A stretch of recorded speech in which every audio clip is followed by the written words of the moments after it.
Hello friends, आप सभी का स्वागत है नबी होम क्लासेस में। और आप सभी को नववर्ष की हार्दिक शुभकामनाएं। आइए नए साल का शुभारंभ करते हैं और अपनी एक नई क्लास के साथ। तो आज की हमारी जो क्लास है वो है प्रिंसिपल ऑफ बिजनेस मैनेजमेंट की, यानी व्यवसाय प्रबंधन के सिद्धांत की। तो व्यवसाय प्रबंधन के सिद्धांत में मैंने आपको 2 वीडियो से पहले दे चुका हूँ। ये मेरी तीसरी वीडियो है और इस वीडियो में हम बात करेंगे प्रबंध की प्रक्रिया व तत्व। प्रबंध की प्रक्रिया क्या होती है और या उसके तत्व क्या होते हैं, इसके बारे में हम बात करेंगे। यानी एक प्रबंधक के अंतर्गत क्या क्या काम करना पड़ते हैं, वो सारी चीज़ें इसमें आती हैं। प्रबंधक क्या क्या कार्य करता है, इसको इस तरह से भी समझ सकते हैं। तो प्रबंधक का जो पहला कार्य होता है वो होता है नियोजन करना। पहला कार्य होता है नियोजन करना। अब नियोजन मतलब क्या होता है, नियोजन करना किसे कहते हैं? तो नियोजन करने का मतलब होता है प्लानिंग करना।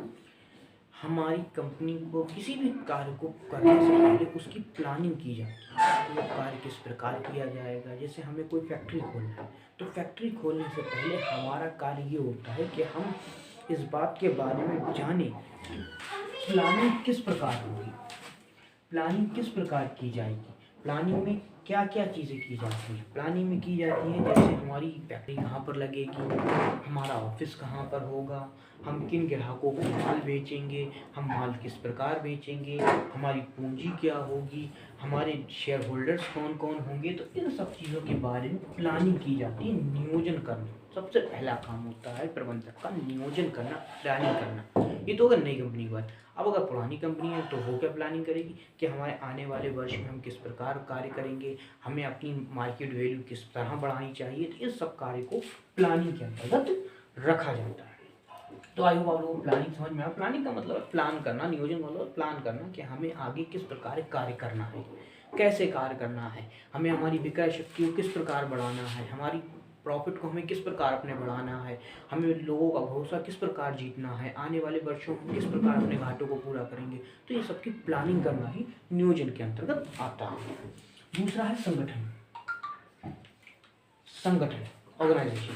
संगठन में क्या काय के संगठन, हम क्या क्या चीज़ें संगठित करते हैं, क्या कौन कौन से विभागों को हमें संगठित करना है। जैसे पहला होता है विभागीयकरण, हमें कौन कौन से विभागों को संगठित करना है। क्रय विभाग अलग करना है, विक्रय विभाग अलग करना है, और बहुत सारे विभाग होते हैं। वो सारे विभागों को हम अलग अलग करके उनके कार्य बांटना, ये होता है विभागीकरण। तो पहला काम होता है विभागीकरण। संगठन को मैंने 3 भागों में बांटा, विभागीकरण, क्रियाओं का समूहकरण और अधिकारों व दायित्वों का निर्धारण।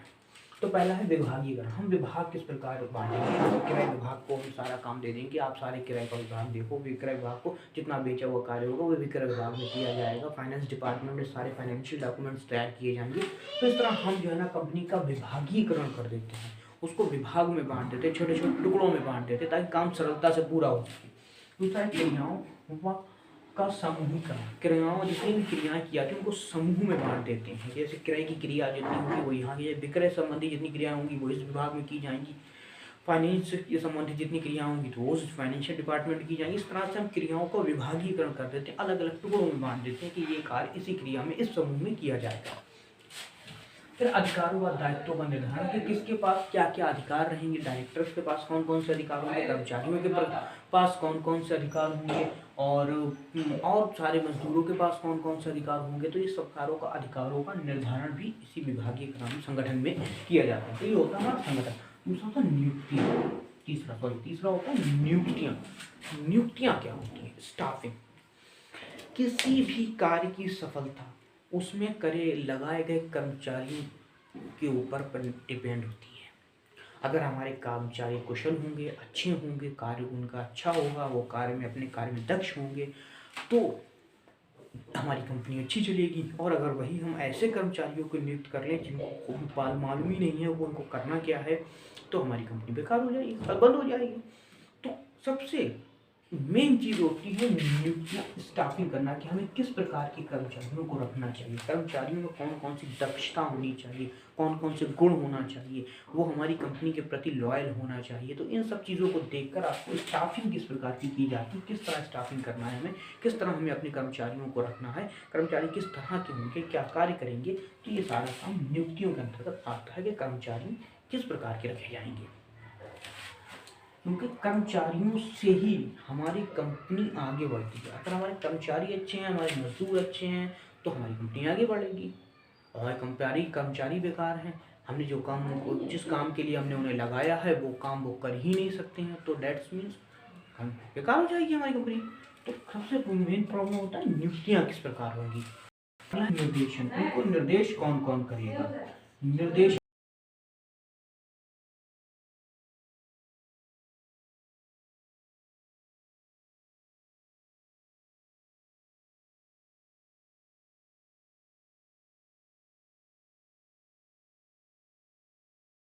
प्रति हमारी जागरूकता को बढ़ाना ही मोटिवेशन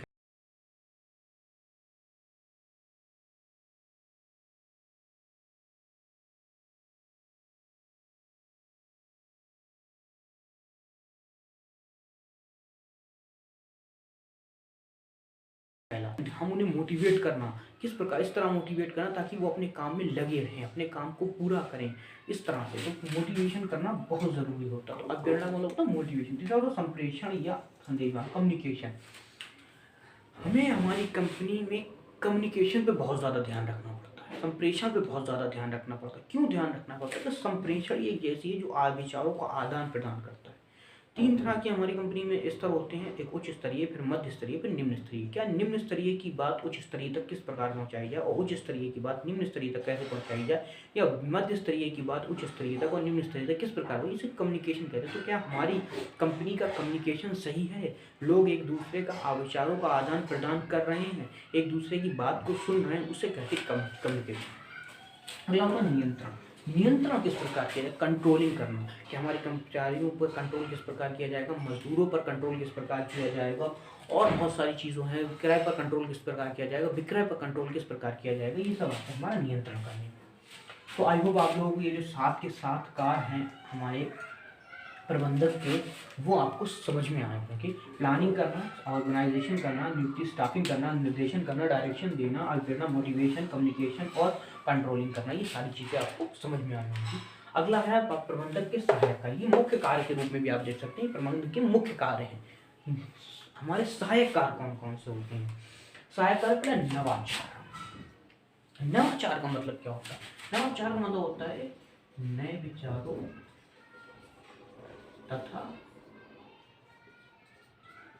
पुराने विचारों का संगठन। नए विचारों तथा पुराने विचारों का संगठन। हमारी कंपनी का सबसे मेन उद्देश्य ये होता है कि हम आने वाली नई टेक्नोलॉजी को अडॉप्ट करें, और हम जिस टेक्नोलॉजी को, हम जिस कार्य को कर रहे हैं उसमें हम जो पुरानी टेक्नोलॉजी उसको साथ लेकर चलना, मतलब नए विचारों के साथ साथ पुराने विचारों को भी कैरी करना, ये होता है नवाचार। प्रतिनिधित्व करना, रिप्रेजेंटेशन, हमारा रिप्रेजेंटेशन कैसा है, हमारी प्रतिनिधित्व कैसा है हमारे, तो ये सब कारण प्रतिनिधित्व के अंतर्गत आते हैं। फिर सौदेबाजी करना। सौदेबाजी करने का मतलब क्या होता है? मजदूरों के बीच सौदेबाजी करना, कर्मचारियों के बीच सौदेबाजी करना, उनको काम को लेकर, उनकी तनख्वाह को लेकर सौदेबाजी करना, जिसे हम लोग नेगोशिएशन भी कहते हैं। तो हम ये सारी चीज़ें सौदेबाजी के अंतर्गत आता है। अगला है कर्मचारियों का विकास करना। देखिए कर्मचारी हमारे, जरूर हम कर्मचारियों को अपॉइंट करते हैं, ऐसा नहीं है, कर्मचारी बहुत अच्छे होते हैं, कुछ कमियां उनमें होती हैं, उन कमियों को दूर करना, यानी कर्मचारियों का विकास करना। समय समय पर हम कोई सेमिनार अटेंड करवा दें या उनको मोटिवेट करते हैं उनके काम के प्रति। इससे क्या होता है, कर्मचारियों का मानसिक विकास होता है। क्रिएटिविटी रखना। क्रिएटिविटी रखने का मतलब ये है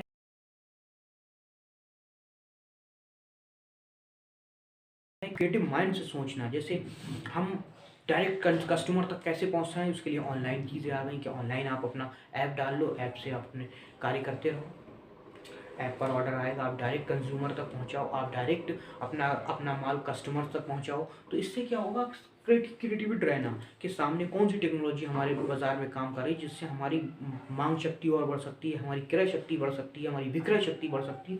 तो किस प्रकार बढ़ सकती है, उसमें क्रिएटिव रहना, मतलब बाजार के प्रति क्रिएटिव रहना, उसमें होने वाली सभी छोटी बड़ी क्रियाओं के प्रति क्रिएटिव रहना।